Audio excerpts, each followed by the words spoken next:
What's up? It's me, Don Tolliver. If I could describe the Bose Ultra Open earbuds, I think I would describe it as very seamless. It can definitely be something that you can style. It's like earring candy. Check out Bose.com for more. Want to shop Walmart Black Friday deals first? Walmart Plus members get early access to our hottest deals. Join now and get 50% off a 1-year annual membership. Shop Black Friday deals first with Walmart Plus. See terms at walmartplus.com. This episode is brought to you by Allstate. Some people just know they could save hundreds on car insurance by checking Allstate first. Like to check the date of the big game first before you accidentally buy tickets on your 20th wedding anniversary and have to spend the next 20 years of your marriage making up for it. Yeah, checking first is smart. So check Allstate first for a quote that could save you hundreds. You're in good hands with Allstate. Savings vary. Terms apply. Allstate Fire and Casualty Insurance Company and Affiliates. Northbrook, Illinois.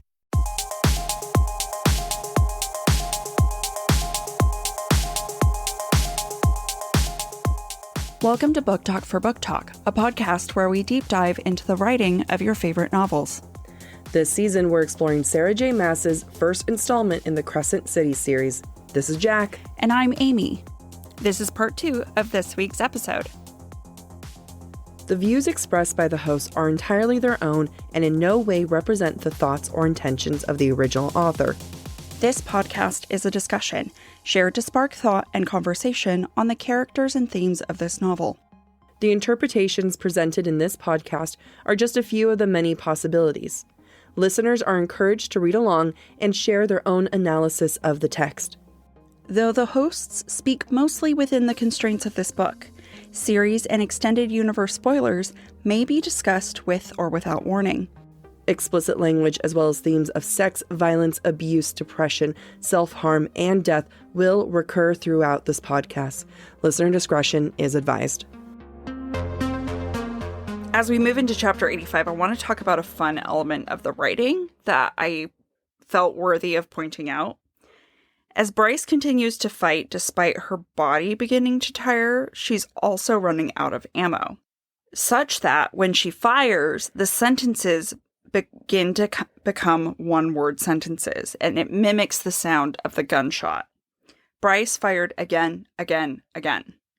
When the ammo goes out and she pulls the trigger to hear empty clicking, it's again one-word sentences. Out, done, empty. I thought that was a good use of the writing to mimic the action that's happening right now. Yeah. Very good call out. SJM's great at that. She is. Bryce almost dies and is saved by the Viper Queen's bodyguard, one of her bodyguards. Quote, blue lights glowed along the blade, more glared along sleek black body armor and matching helmet, and across the male's chest, an emblem of a striking cobra glowed. And it's just very much like a non-Asteri moment, like we got in this episode before this, talking about like how the Asteri are gold and white and pure. And here it is, where it's like we're blue and black colors and cobra rawr, and striking and because snakes go rawr. Rawr. It's my universal animal noise. I know. Rawr. And it's a good contradiction between the two of like who's actually out there and who's not. It is, but also notice she still sends 7 of them because it's a powerful number. Yeah. So over the top, and they're willing to get down and dirty. Let's talk about Ithan and Bryce's reunion. They both save each other, and when they do, we see them mirroring one another. Quote, blood coated his navy t-shirt and jeans as much as it did her own clothes. They're coming to this fighting field as an even playing field. It's all even because Bryce is also all bloodied up and they're saving one another. And even in the next page, they're described as, quote, Bryce and Ithan fought side by side where one stumbled, the other did not, where one baited a demon, the other executed it. And they are a partner, a team. And it kind of needs to be this way because Ithan needs to humble himself when he comes back to Bryce. I don't think this is a humbling moment, but I think this is a moment of equal, of like, you need to respect the person you're fighting with. Yeah. You need to trust them that they're going to have your back. And, Bryce has every right to accidentally trip and have her sword go right into him if she wants. But that's not what happens. It's not. And I think what, for me, it does a nice setup of Sky and Breath. Yeah. In that we see that these two are not meant to be together in a mate way, but they're meant to be friends. They're meant to be friends. Yeah. They complement each other really well.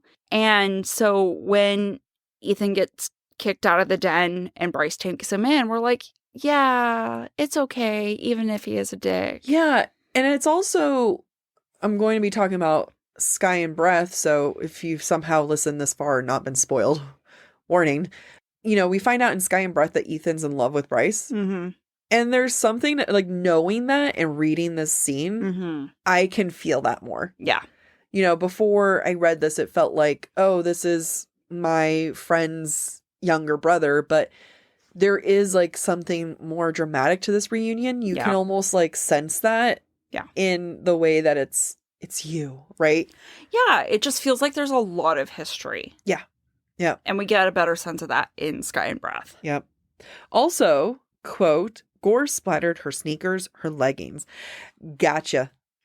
Gotcha, SJM. Or rather, SJM's editor. Bryce sacrifices herself for Ithan, and it's for his sake, but it's also for Connor. And when I say sacrifice, this is the moment where she, like, pushes him in to the bunker. I love it because I want Ithan to feel as guilty as possible.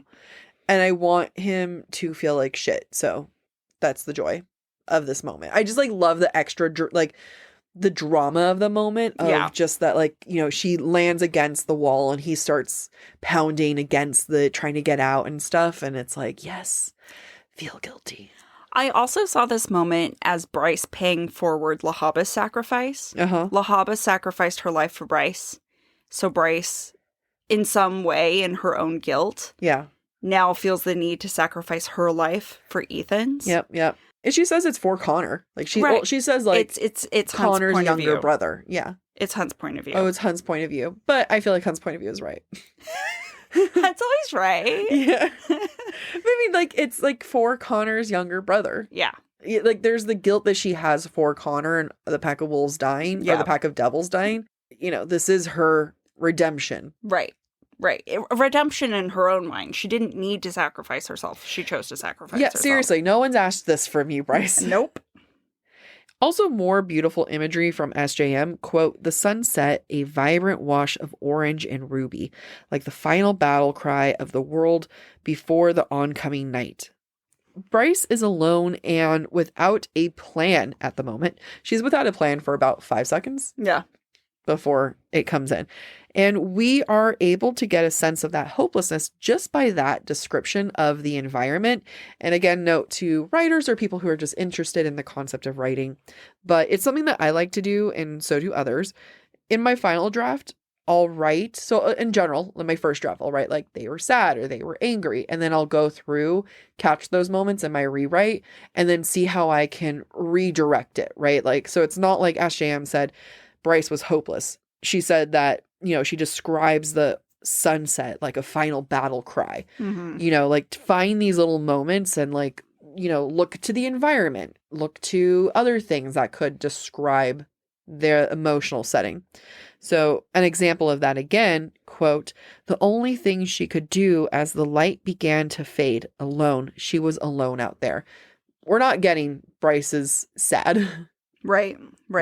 Or that she's hopeless. Yeah. So it's just some good show, not tell. Yeah. SJM is very, very good at it. Yeah. And that's why you have to read between the lines when you read her writing. Yep. Which is what makes it fun and which is why we have this podcast. Yay. Once again, a lot of use of red. And where we saw it in the gallery, we now see it here as the night begins to set. The sunset starts out orange and ruby. Ruby like Micah's blood. There is blood everywhere. Lots and lots of blood everywhere. We all know blood is red. Yeah. And I don't think we've ever been told that Vanir have different colored blood. The sky then also turns red. In my mind, this scene is playing out like a horror action movie. The color red is no longer empowering for Bryce like it was in the gallery. Instead, it's the reversal. It's working against her and in favor of the demons. And to me, it's as simple as in the gallery, she was in her home turf. She was playing the home game. Yep. Now she's playing the away game. Yep. And she's alone and stranded. And so the red brings this terror with it that we didn't feel at the gallery. Yeah, because, red is blood, and right now she's got bad blood. Oh my God. You and I. Chapter 86 starts off with more beautiful descriptions, because I can't get enough of all of her descriptions at this point. Yep. Quote, the voids and the gates remained open. The sunset gave way to bruised purple skies. We don't need to hear that Bryce has been beaten up or that the city has been hurt. Why do you need that when you have bruised purple skies? And that perfectly captures it. Yeah. And captures Bryce's condition. Yeah. This is all reinforced by Hunt's perspective. And I wanted to read this quote. One mistake, one misstep, and she would be dead. There would be no healing, no regeneration, not without the drop. Jac is going to read a quote in a moment that I'm not going to steal from her. But then there's this other quote later on as well. Quote, the stark terror on Bryce's face as she surveyed the last of the sunlight. Hunt sees that Bryce sees her death coming. And I think that a lot of that terror that he feels mirrors her own. Yeah. And mirrors or reinforces that idea of the bruised purple sky and whatnot. There's just a lot of hurt and death going on right now. Yep. Unlike Bryce's battle with Micah, when Hunt viewed her as frenzied, here we see a shift. Quote, a soldier who had fought a good, hard battle. A soldier who was exhausted, but would take this last moment, to rally before their final stand. Bryce is now a soldier who has fought a good battle, and Hunt views her differently. He does view her differently. Earlier, you read a quote where Hunt viewed Bryce as being well-trained enough to be an Ox member, as if she served in the Ox her entire life. And I think Hunt has always viewed Bryce as an equal, but it's in this moment that in this battle, that Hunt respects Bryce as an equal fighter, which I think is different. Yep. Previously, Bryce might have been his mental, I don't know about emotional, mental equal, but now physically they are also equals. Yep.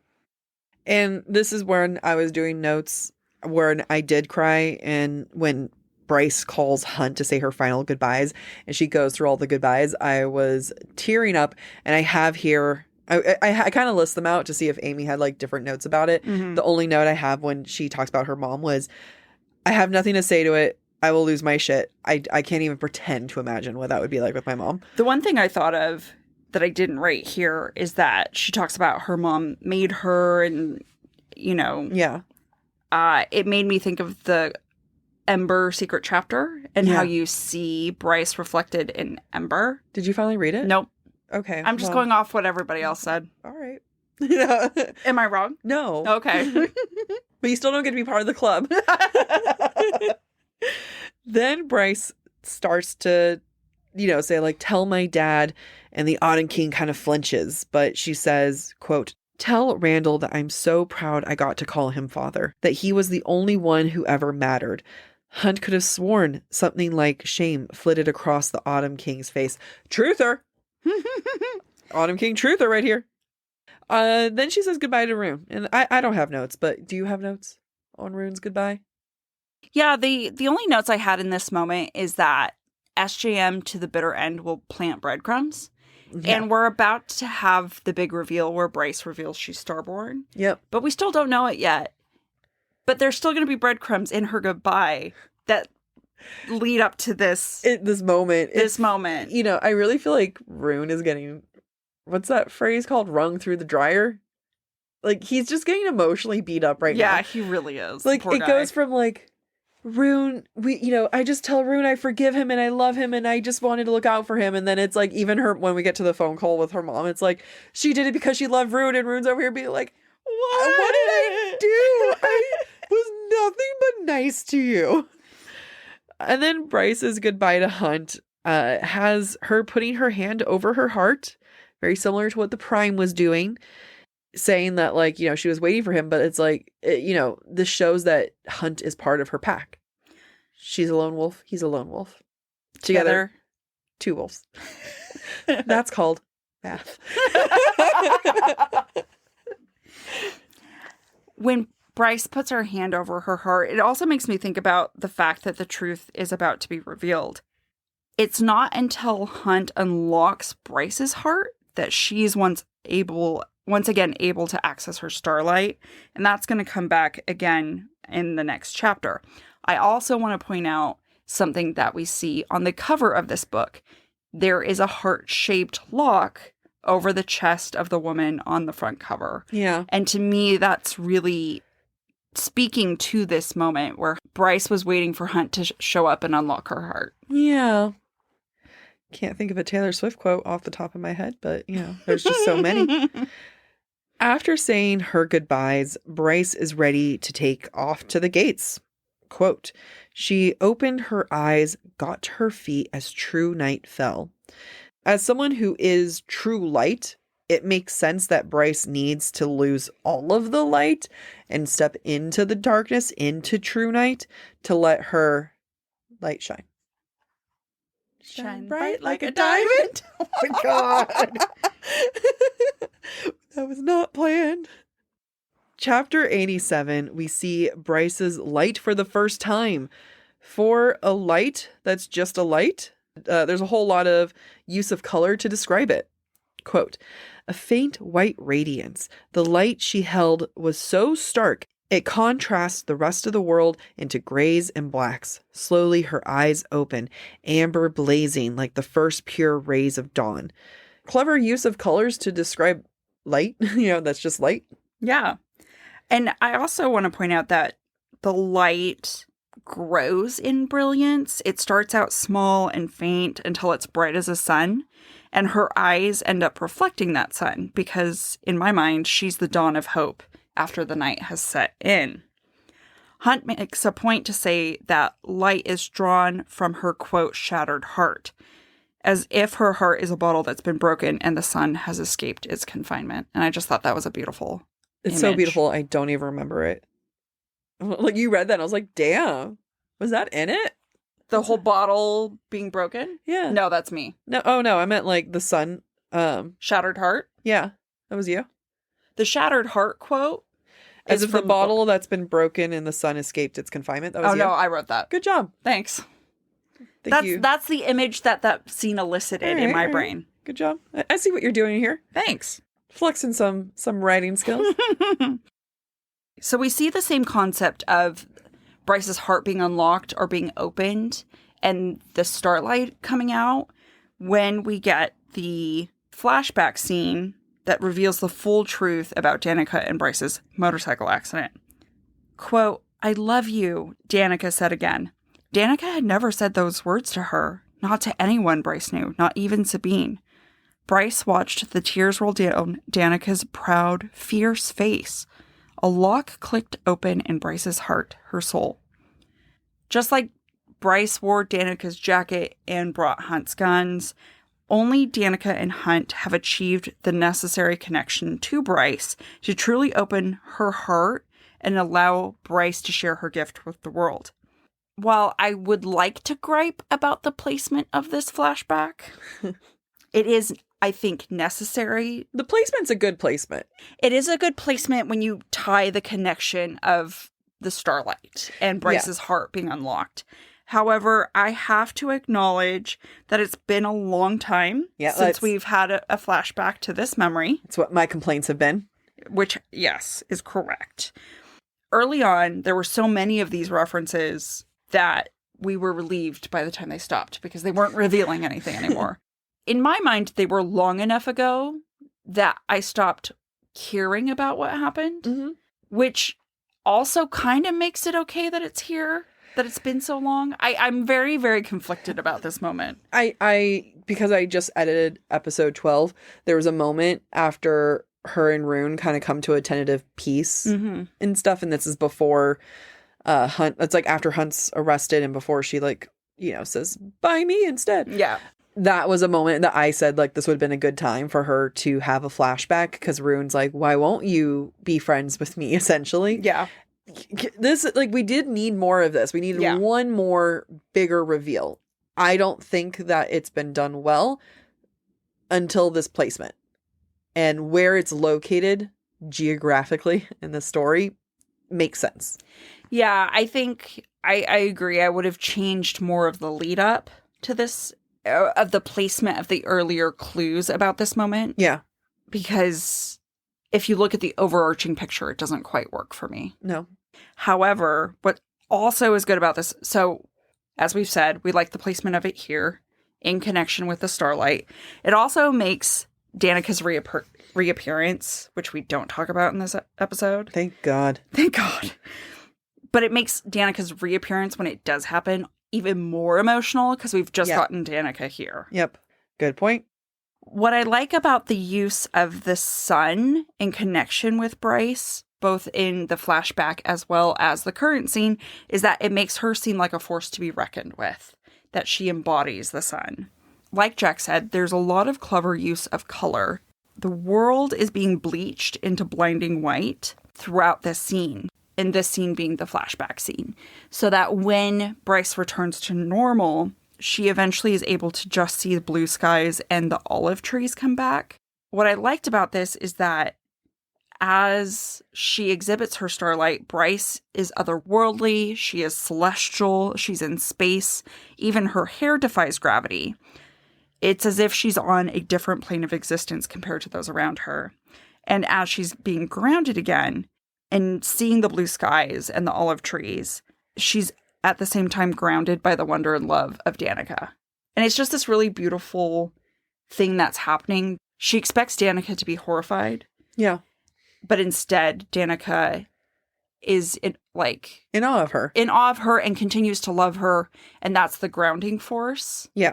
In this flashback. Yep. That will keep her grounded until she loses Danica. Yep. So it's just pretty. It is just pretty. Just a pretty. Yeah. Bryce reveals the clues that she's Starborn. And this is like the moment where it's Asham's like, there've been clues the whole time. Mm-hmm. And I'm like, there are clues, but some of them, anyway, let me get into it. So one of the clues is like how she acted around Rune and how she even says like, I thought it was almost so obvious how little I cared about Starborn. And I'm just like that. I didn't feel like that was a very... I didn't either. You just don't like talking to him. And then, you know, there's also the thing of like how the blade called to her. I don't really remember any particular moment because we weren't in her head, but, you know, okay, I'll give it to that. And then there's this, which made me laugh. Quote, even the Crystallos venom in her leg had not been able to stifle the essence of what she was. It had blocked her access to the light, but not what lay stamped in her blood. The moment the venom had come out of her leg, as Hunt's lips had met hers for the first time, she felt it awaken again, freed. Remember when we were like, holy shit, the venom came out and then her light came through. This is amazing. Yeah, she did that on purpose. Yeah. You and I thought we were real clever. Did we? Yeah. I said it and then you were like, whoa. I don't remember that. But I believe you. It was like not even in my notes. I just was like, oh, what if blah, blah, blah. And then you're just like, yeah. And we got really excited about it. And then Ashram's like, yeah, that's exactly what I had planned the entire time. And then she has like a little note saying, yeah, dumb bitches. Pay attention to what I write. Yes. Oopsies, forgot that. That's my note right there. But I feel like it does show that SJM did leave breadcrumbs and we picked it up. Yeah. So, you know, we did what we were supposed to do. We analyzed successfully. Yeah. I struggle a little bit with Bryce's mentality, though, because previously we heard her say that she felt like she was nothing compared to her friends, right? That she wasn't particularly special. And that's why she partied, because they were on an even playing field. And then this, quote, blessed as if the gift made her something special. It didn't. It was an old power and nothing more. She had no interest in the throne or crown or place that could come with it. None. And it's just like, what more do you want to be special? You're a secret princess. Mm. You're starborn with power that no one's had since the OG Starborns. And she's still like, it's just nothing special. But she has this whole like, I'm not good enough thing. And I know that the power is just light. And it's not like power. But it'd be one of those moments where if she was my friend, I'd be like, babe, no. You get off whatever horse you're on. Mm-hmm. You're sad. I'm not important horse. And see that you're special. My thoughts around this are Bryce does not view herself in terms of the Fae. She views herself and values herself in terms of her humanity. And to be starborn and to be a princess are purely Fae things that she has rejected. Mm-hmm. And so for her to view herself as a human and to value her humanity, to value how her father has trained her, does feel less special than her Vanir friends who have power. Because although as you said, her starborn powers are just light, it doesn't come with the ability to pick up things magically or alter people's minds. How Bryce identifies is what her human body is capable of and what her human parents taught her. Mm-hmm. And to her, I think that does not put her on an equal playing field with her friends. Yeah. I mean, I get what you're saying. It's still a struggle, and I'm not going to use this correctly, but it gives me hints of pick me. I understand. And it's just kind of the, like, I get where it's like, what is it then? Because it's like, you're upset that you're friends and you guys aren't on even playing field. You're upset that they're special and you're not, except all of these things that showing that you are special. Yeah. And she even says, like, the quote is, it was an old power, nothing more. Yeah. What? And it's like, okay, if you don't view yourself through the lens of the Fae, you view yourself through the lens of humans, and that's their value. Why are you still comparing yourself to these, like, your Vanir friends who compare them through the human compassion lens? They don't pass the merit test. Right. So it does give me the, like, pick me vibes of nothing I do is good enough to be special. Right. And I don't know if that's, like, if that makes sense to her character. It does, in the sense that, like, SJM has done these moments throughout the whole book of being, like, her being insecure. Mm-hmm. So it makes sense in that way. I just struggle with that. I think that's fair. And I think it's okay for us to say that it's kind of got pick me vibes. I think that this is part of Bryce's overarching journey.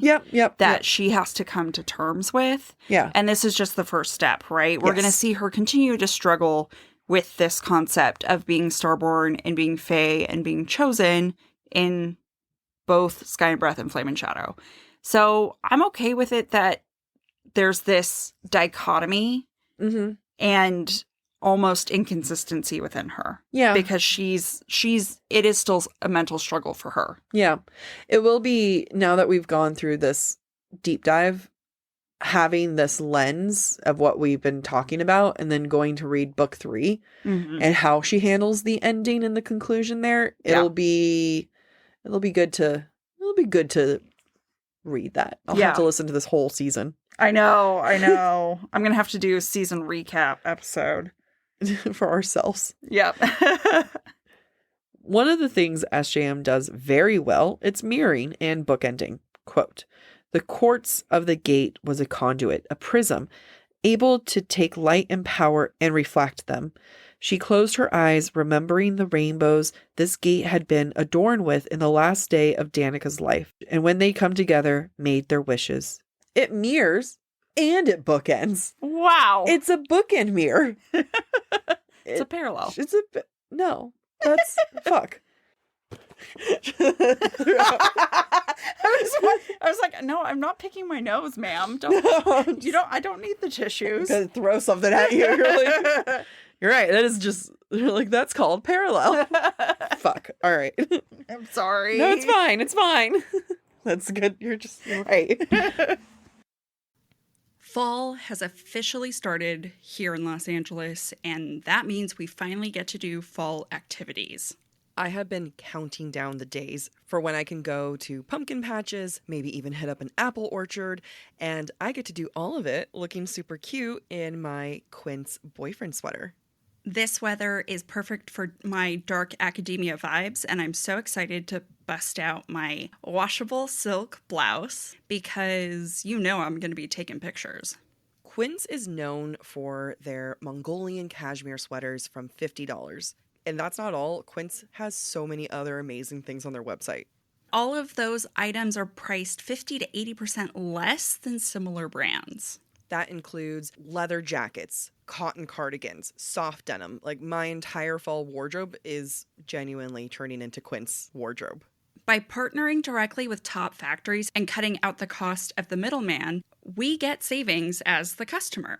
One of my favorite parts about Quince is the fact that they only work with factories that use safe, ethical, and responsible manufacturing practices. And they still manage to get premium fabrics and finishes for that, luxury feeling for every item that they have. Get cozy in Quince's high-quality wardrobe essentials. Go to quince.com/booktalk for free shipping on your order and 365-day returns.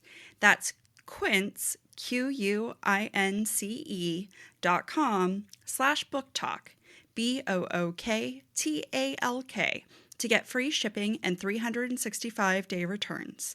That's quince.com/booktalk. My dad works in B2B marketing. He came by my school for career day and said he was a big ROAS man. Then he told everyone how much he loved calculating his return on ad spend. My friends still laugh at me to this day. Not everyone gets B2B, but with LinkedIn, you'll be able to reach people who do. Get a $100 credit on your next ad campaign. Go to linkedin.com/campaign to claim your credit. That's linkedin.com/campaign. Terms and conditions apply. LinkedIn, the place to be. Whole Foods Market has Thanksgiving gatherings covered. First things first, reserve your no antibiotics ever fresh whole turkey today, starting at $2.99 a pound. Or go with their organic spiral cut bone-in ham, full of seared-in flavor. For sides, choose Whole Foods Market grab-and-go platters. Go even further and get your whole meal catered. Just order online by November 26th. Get Thanksgiving ready at Whole Foods Market. Terms apply. The holidays are back at Starbucks, and there's so much to share. With classics like Caramel Brulee Latte, Peppermint Mocha, and Chestnut Praline Latte, we're celebrating everyone's flavor of festivity. Order yours in the app. Chapter 88. We are back at the summit, and everyone is shocked, and Rune is on his knees. And then, this is like one of my by far moments, is the Ember Quinlan of it all phone call. I reread this section and chapter, I think, like 4 times. Oh, really? Just for fun. Just because. Just because. I love it. Because if you read what Ember Quinlan says, it sounds like you. What? Yeah, but okay. I mean, imagine it if Bryce was your daughter. Yeah. I mean, the fact that, like, he calls her and she's like, who is this? And he starts yelling and she's like, I've been waiting for this phone call for 20 years. Let's go, bitch. It sounds like something you would say. I channel my Ember. Yeah, if we want to know what I'm going to be like as a mom, Ember Quinlan. Ember Quinlan. Yep.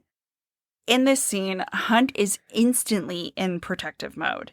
While he is in awe of Bryce and her starbornness, he's also worried for her safety because the truth that she's revealed makes her a threat.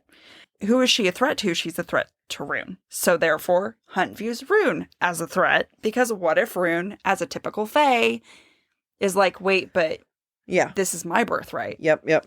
Quote, Bryce was Rune's rival, a threat to all he stood to inherit. Hunt knew what the Fae did to settle disputes to the throne. I mean, think about any Fae. But then it, like, pans over to Rune, and then I think of the quote, I'm going to exaggerate, but it's like, Rune was on his knees, sobbing, no, like, guilt or, no envy on his face, and he's just like, what? Yeah, he's just like, my baby sister. I was not going to kill her, guys. What is sad for me is that Even though Hunt and Rune have been slowly building a relationship, they were at each other's throats earlier in the book. Not so much now. Hunt is in such protective mode, he doesn't even think about giving Rune the benefit of the doubt. Later on, Hunt will even tell Rune flat to his face, quote, "She lied because she loves you," Hunt ground out, "so you could keep your title."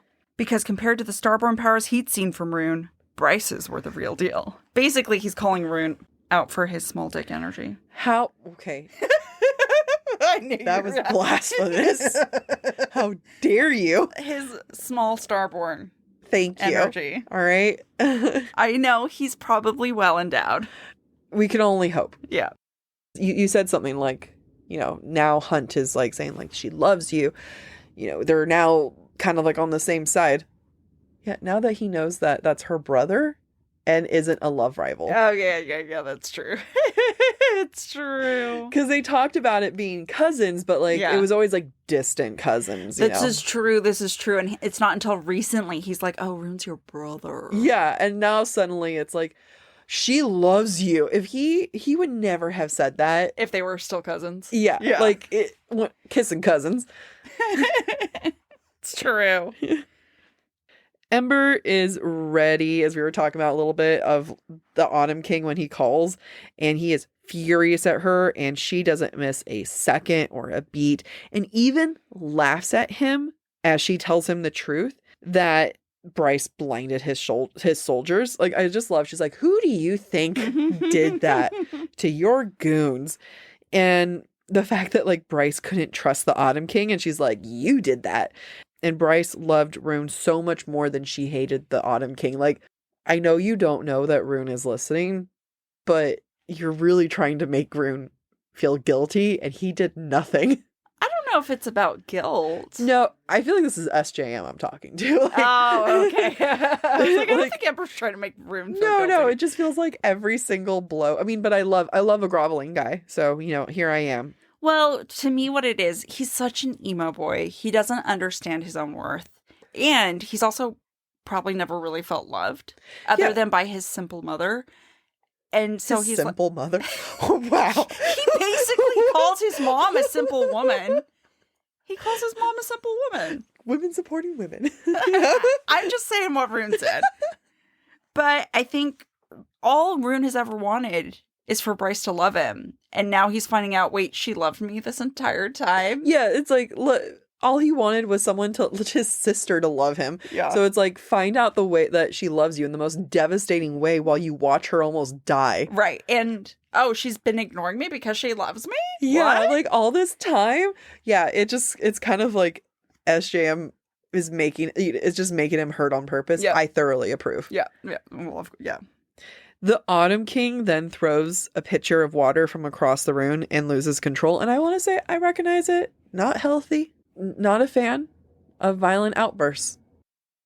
The chapter ends with Hypaxia unlocking Hunt and freeing him from his little halo crown. His little black halo. I have to say, SJM does a really, really good job ending the chapter so that you want to know what happens next. Yeah.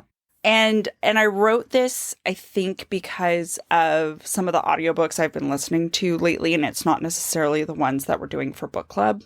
It's other audiobooks where the chapter doesn't have to end with someone saying something earth-shattering for you to want to continue writing or reading, or where you think, dun, dun, dun. And I think that I've seen that a lot in the romanticies I've been reading lately, or just romance books in general. Yeah. SJM does end some chapters with a piece of dialogue that is impactful, but she switches it up enough with impactful prose that when it's a dialogue over prose ending, it doesn't feel cheap. Yeah, agreed. So I just want to point that out because... Can you read you have the book on you? I just want to know what those last words... It's okay.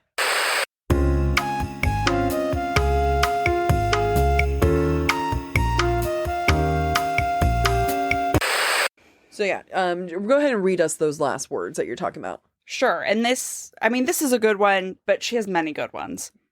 This is the last sentence. 2 sentences or whatever. His Bryce. Hunt's attention narrowed on the back of Sandriel's neck, and he rose to his feet as Hypaxia's magic dissolved the halo from his brow. It is such a great... It's dun dun dun without dun dun dun. Yeah, it is. Without him saying, and now my halo's gone.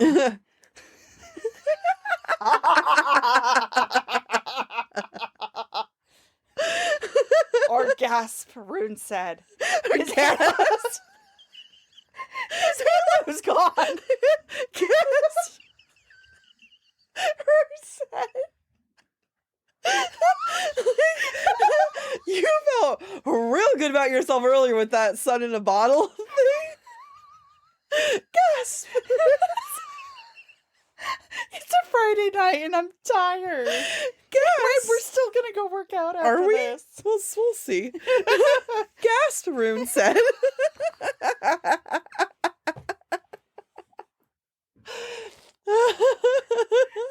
One chapter left. We can do it. Okay. Stop it. Yes.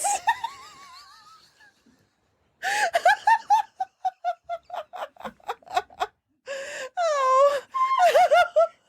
Oh, it hurts. It hurts. My ribs hurt so much. My abs. This is our ab workout for the night. It is. I can't look at you.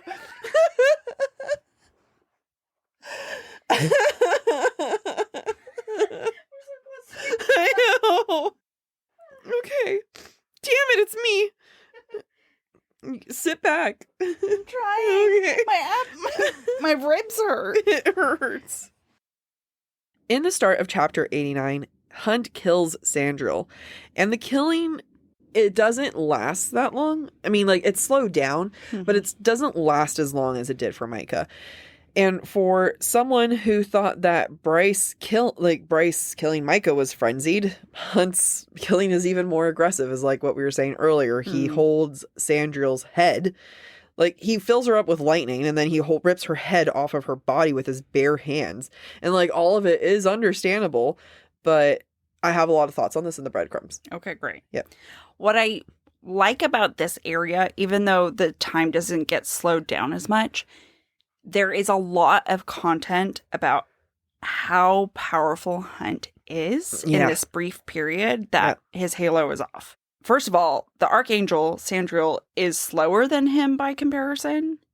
Then, quote, Hunt slowly lifted the head before him as if he were one of the ancient heroes of the Rogan Sea serving a slain creature, a monster.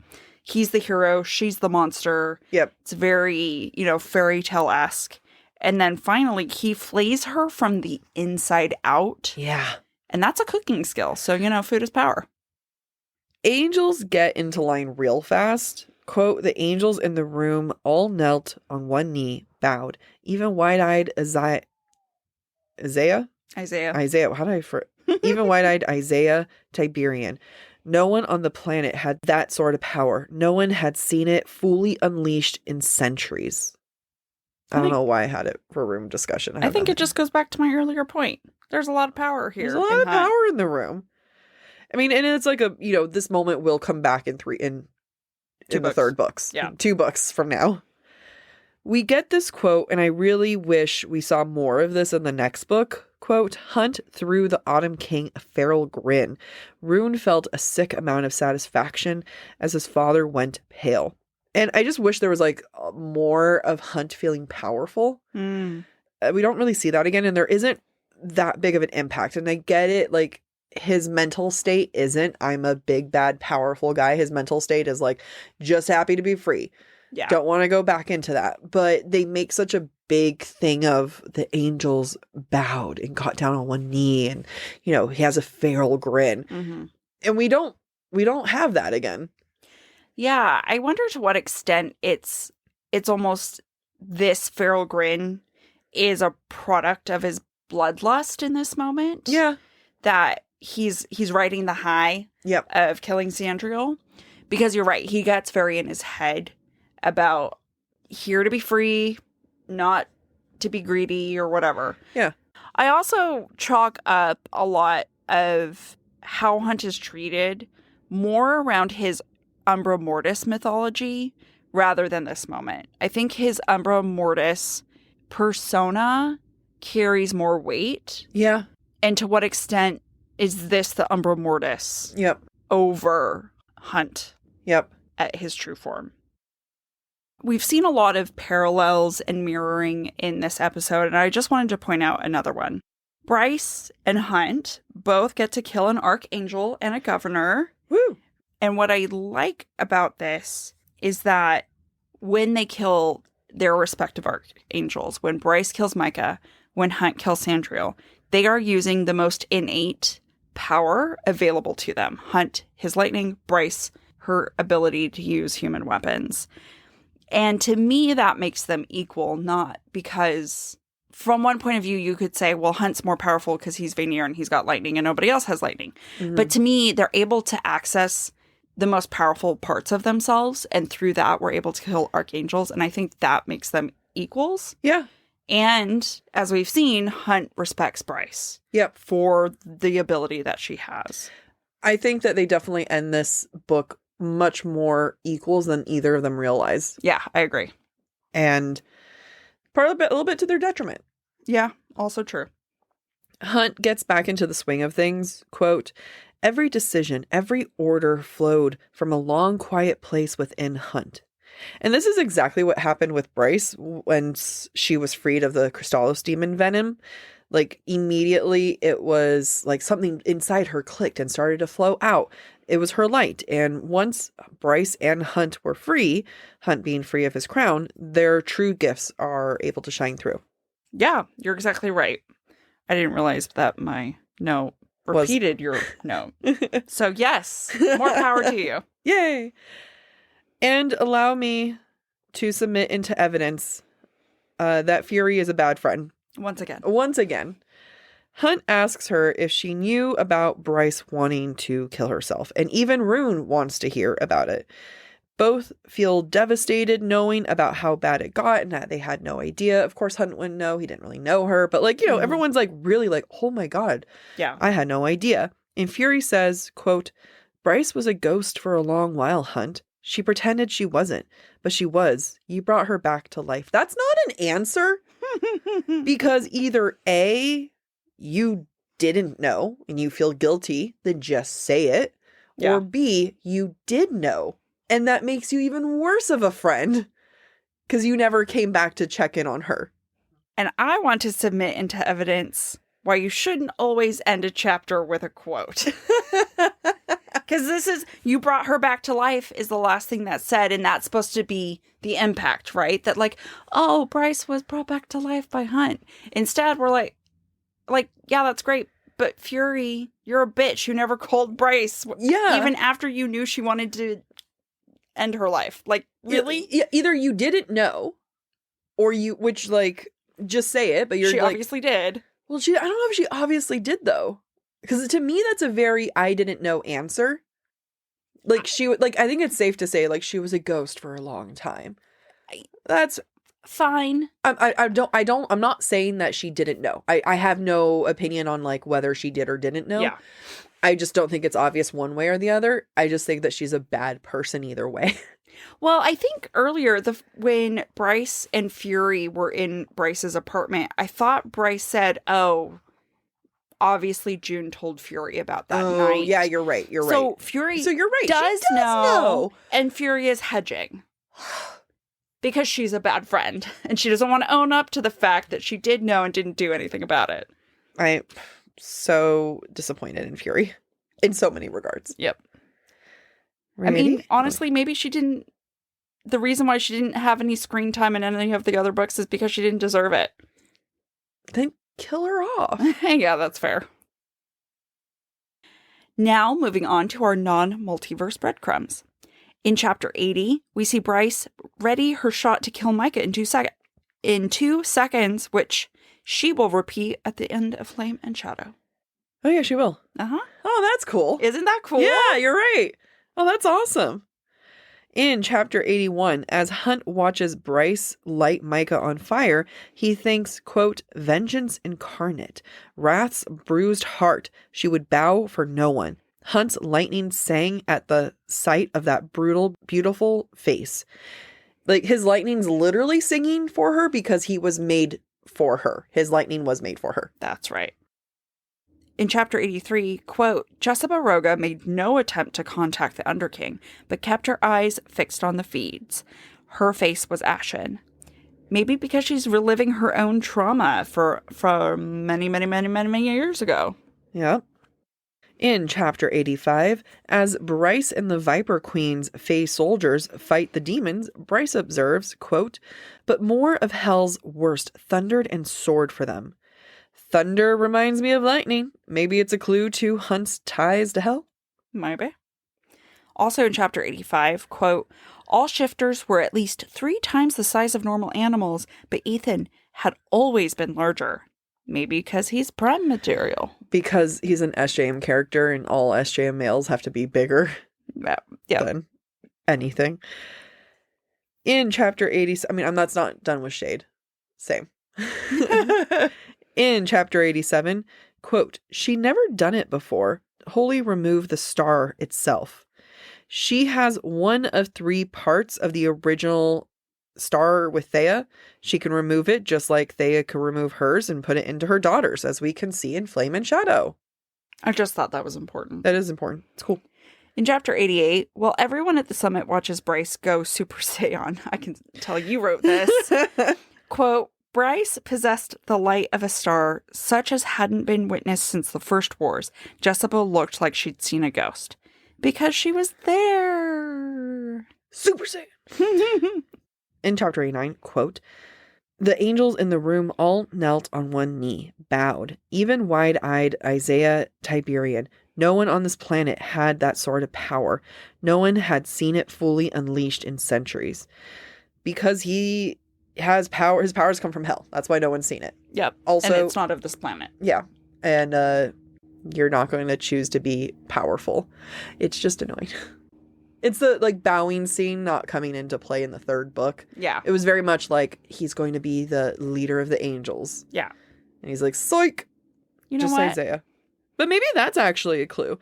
It is. Like the fact that he's saying even wide-eyed Isaiah, which is who he's going to assign to be lead of the angels. Mm-hmm. Okay. Now we're going to get into just a couple multiverse thoughts and breadcrumbs. In chapter 81, when Micah dies, quote, the death of an archangel of a world power could shudder through time and space. A second could last an hour, a day, a year. What other SJM worlds might have felt this power or might have had time stand still? I think that when I was thinking of this, I was trying to do the math, and I think timeline-wise, we're in Silver Flames. Yes. In Akatar. So I'm just curious, it was just the way that it was said, you can feel it shake, time stopped in other worlds. I would love to go back and into Silver Flames. Find that moment of felt like time stopped. I would not be surprised if there is a reference. Yeah. In chapter 88, if Bryce willed it, the horn could open a portal to any world, any realm, just as Micah had wanted to do. But that kind of power, belonging to a half-human no less, could endanger the sovereignty of the Asteri, and the Asteri would take out any threat to their authority. Nice setup for Sky and Breath, however, they're not going to take her out. They're going to take her in. That's what they're going to try to do. Right. Yeah. That's fair. In chapter 89, Hunt rips off Sandriel's head. Quote, and from Hunt's hand, gripped by the hair, dangled Sandriel's severed head. Her mouth was still open in a scream. Hunt slowly lifted the head before him as if he were one of the ancient heroes of the Ragan Sea, surveying a slain creature, a monster. I put this in here because it reminds me of Wings and Ruin with Nesta and the King of Hybern. Mm-hmm. Is this moment purposefully mimicked so that we are mentally connecting Prythian and Lunathion? Yes, because someone sent this on Instagram, and luckily I caught it while we were recording, so, no one ever gets this kind of serendipity. Yeah. So Kendra from Instagram says, OMG, I'm rereading Silver Flames and just noticed that Nesta has a figurine that looks exactly like the Embrace, except with a moon instead of Solace. Y'all talk about the Embrace a lot, and I know this has to mean something, and here it is. It was a fire not of her father's neck. Her gaze shifted to the carved wooden rose she'd placed on the mantle, half hidden in the shadows beside a figurine of a supple body female, her upraised arms clasping a full moon between them. Some sort of primal goddess, perhaps even the mother herself. Yeah, I mean, I think I can't wait till we do read Silver Flames because just like we're talking about here, I bet SJM planted visual cues in both books to link them together. And I think Hunt holding Sandriel's head the way Nesta held the King of Hybern's Wings head. in Ruin. Yeah, there's so many similarities. Yeah. It is funny, like, reading some of these things where it's like, it can open the world to literally anything. And here's a book that has the same name as something of your other book. I know. She doesn't even try. She does not even try. We're just too busy I mean, judging. she tries. We don't. We fail. We fail. It was like, she's just like, guys. It's going to happen. It was there the whole time. Would you like to talk about this week's Bryce-ism? Yes, since I forgot I wrote this week's Bryce-ism, and it's not the Bryce-ism I put at the front of the episode. This week's Bryce-ism is help those who are less fortunate even when it's not easy. Yeah, yep. Remember that. And that's hard. It is hard going out of your way to help. Yeah. Especially like when you're busy and there's always a million reasons why you shouldn't, or you're like, you know, like, oh, I'm busy, I'm on my way, I'm doing something, but, you know, unless it's a strange man who's asking for help, say no. Help children or other women. I can't, because that's how Ted Bundy got some of his victims. That's fair.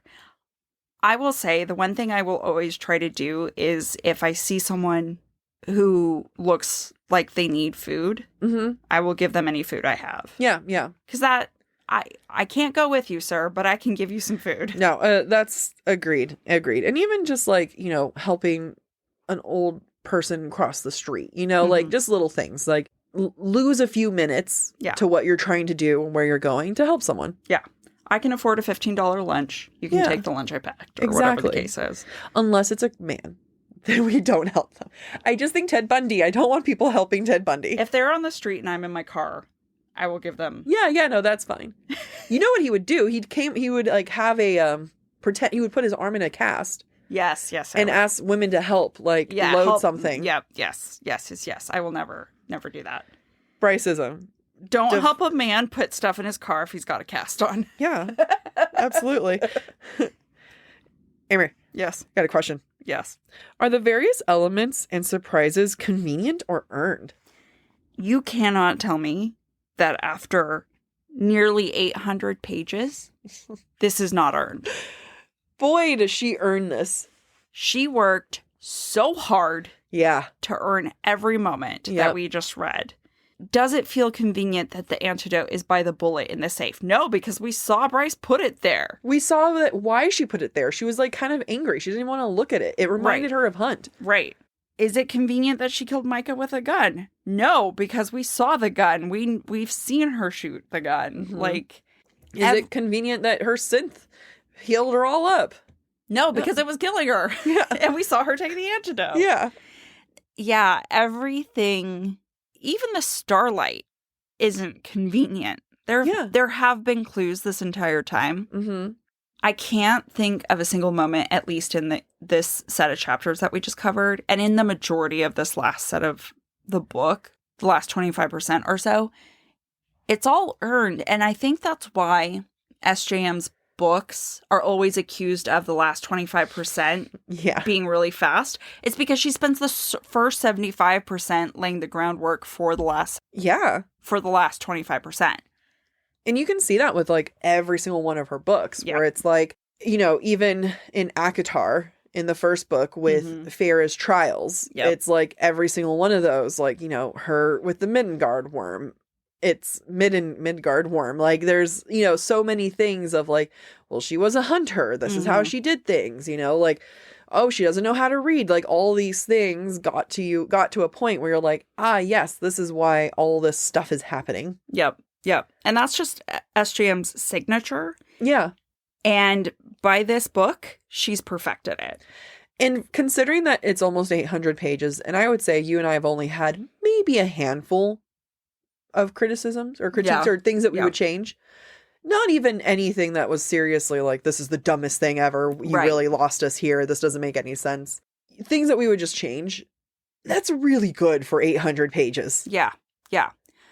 I agree. I mean, I think Thorns and Roses was one of her most tightly written books. Yep. And so is this one. And it's hard for me to tell you which one is better written. The only reason why this one gets a ding is because the motorcycle flashbacks.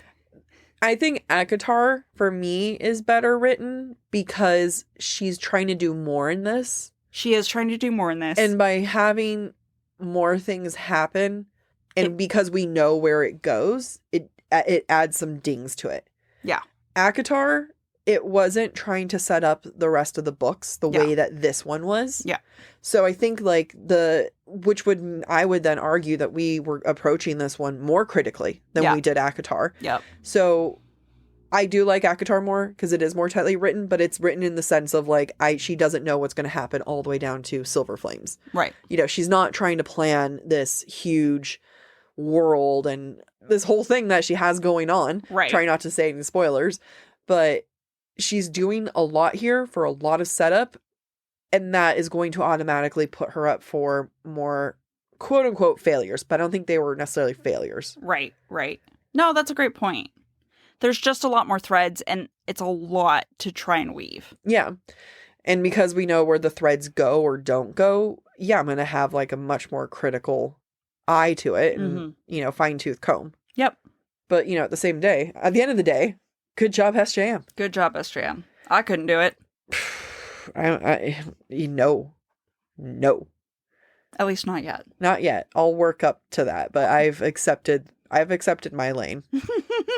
Until I can make writing my full-time job and let my brain full-time think about it. Yeah.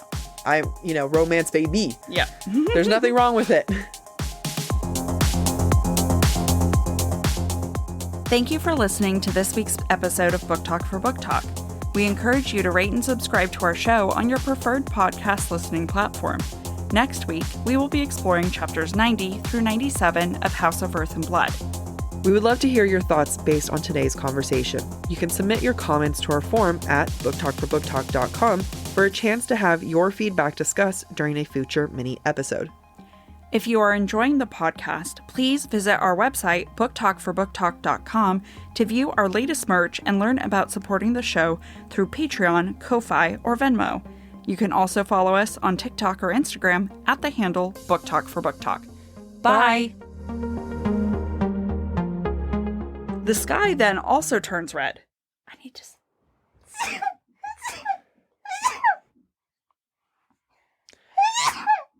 That was not a puppy being stabbed.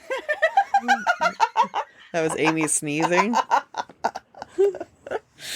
Oh, man. You used to call it butterfly farts. It's the progression of your sneeze.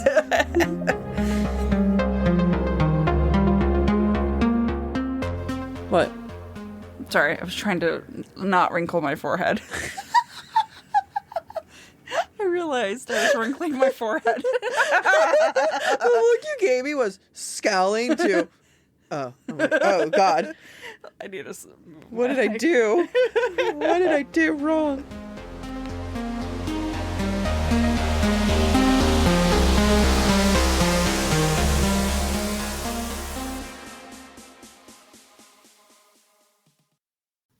Fall has officially started here in Los Angeles, and that means we finally get to do fall activities. I have been counting down the days for when I can go to pumpkin patches, maybe even hit up an apple orchard, and I get to do all of it looking super cute in my Quince boyfriend sweater. This weather is perfect for my dark academia vibes, and I'm so excited to bust out my washable silk blouse because I'm going to be taking pictures. Quince is known for their Mongolian cashmere sweaters from $50. And that's not all. Quince has so many other amazing things on their website. All of those items are priced 50 to 80% less than similar brands. That includes leather jackets, cotton cardigans, soft denim. Like, my entire fall wardrobe is genuinely turning into Quince wardrobe. By partnering directly with top factories and cutting out the cost of the middleman, we get savings as the customer. One of my favorite parts about Quince is the fact that they only work with factories that use safe, ethical, and responsible manufacturing practices. And they still manage to get premium fabrics and finishes for that, luxury feeling for every item that they have. Get cozy in Quince's high-quality wardrobe essentials. Go to quince.com/booktalk for free shipping on your order and 365-day returns. That's Quince, QUINCE.com/booktalk, BOOKTALK, to get free shipping and 365-day returns. That's quince.com/booktalk.